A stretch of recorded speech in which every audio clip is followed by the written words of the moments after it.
Hello everyone and welcome back to the Blackfoot Book Club for the 9th volume of my Liverpool Football Club, the Retro series.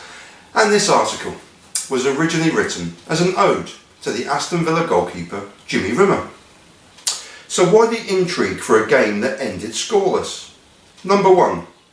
The All Whites of Aston Villa were the defending league champions, whilst the All Reds of Liverpool were the defending European Cup champions. Number 2.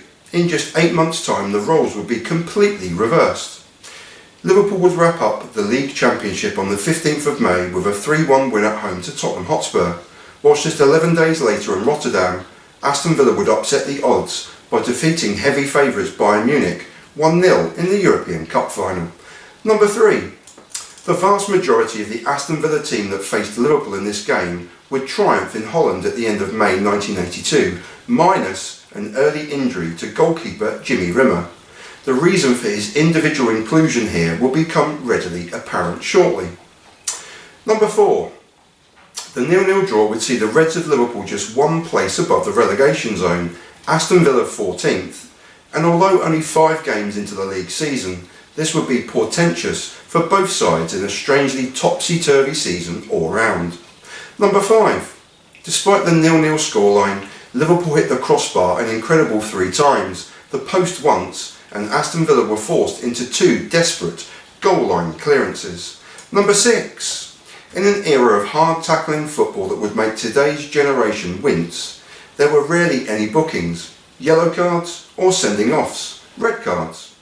But in this feisty and heated game we have 2 bookings for Aston Villa and Ray Kennedy incredibly sent off for a violent clash with Aston Villa's pugnacious defender Alan Evans, and both teams could count themselves incredibly fortunate not to have incurred more bookings or sendings off, especially Liverpool's star man Kenny Dalglish.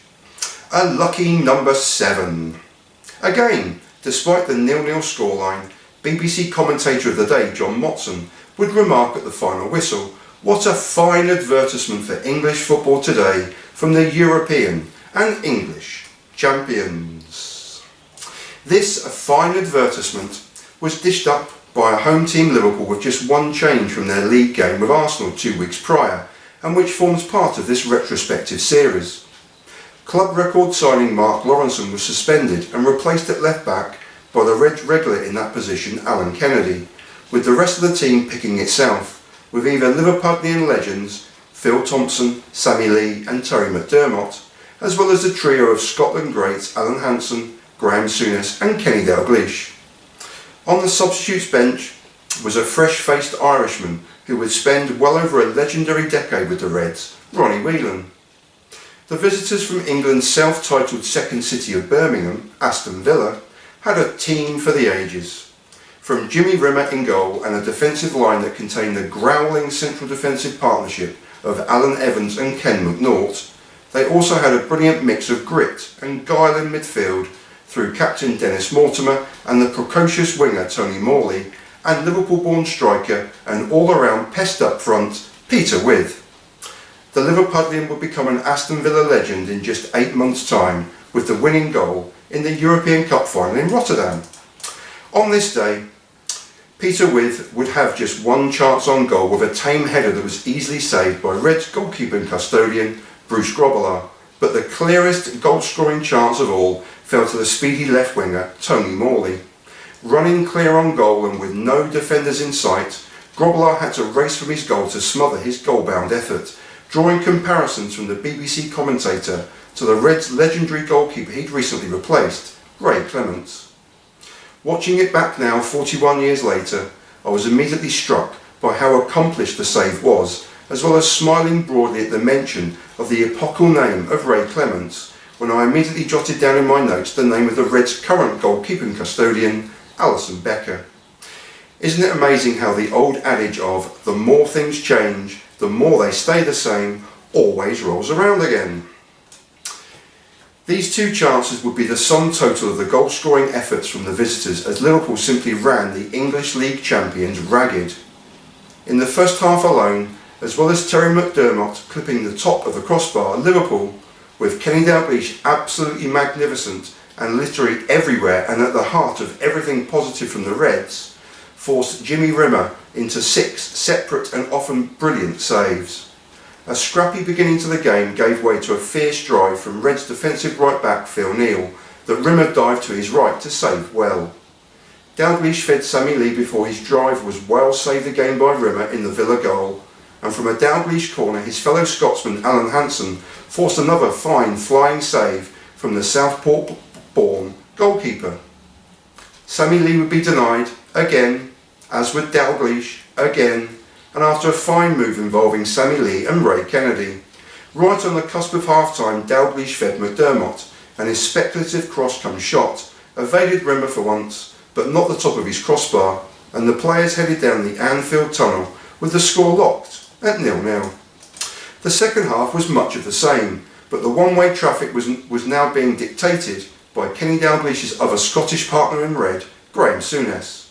First, the affectionately known Champagne Charlie fed Ray Kennedy, whose cross was headed goalward by Terry McDermott, forcing yet another brilliant save from Rimmer. Moments later, and with the Aston Villa defence all over the place, Colin Gibson screwed a horrible defensive clearance onto his own crossbar, but again Jimmy Rimmer's 9th save of the match was arguably his best. Again it fell to the Scottish partnership of Souness and Dalglish, as the former's brilliant through ball was inch perfect for the latter, with Dalglish sliding in to score, only to find Rimmer diving at his feet for an incredibly brave and vital save. His 10th save was from a rasping Souness shot, and his 11th and final meaningful save foiled David Johnson at his near post, following a fantastic surging run forward from defence by Alan Hansen. Following the sending off of Ray Kennedy, the 10 men of Liverpool still poured forward, and when they managed to beat Rimmer in the Villa goal, they managed to hit the frame of his somewhat charmed goal. Graham Souness was at the heart of a brilliant move that released Terry McDermott, and as Rimmer closed the angle, his delicate chip beat the advancing goalkeeper, but not his far post, and with just seconds left on the clock, Kenny Dalglish's impudent and deft chipped free kick left Rimmer standing whilst the ball hit his crossbar to bounce away to safety for a goal kick. It was indeed a fine advertisement for English football, and come May 1982, in the end of the season, the Reds would be League Cup winners at Wembley and English League champions, and their visitors from Birmingham would be champions of Europe, and the 6th season in a row as English teams had won the Cup with the big ears. And that was a highly exciting 0-0 draw with Aston Villa from the 1981 to 1982 season, and the 9th volume of my Liverpool Football Club, the Retro Series, in support of a book I can't resist pointing at yet again.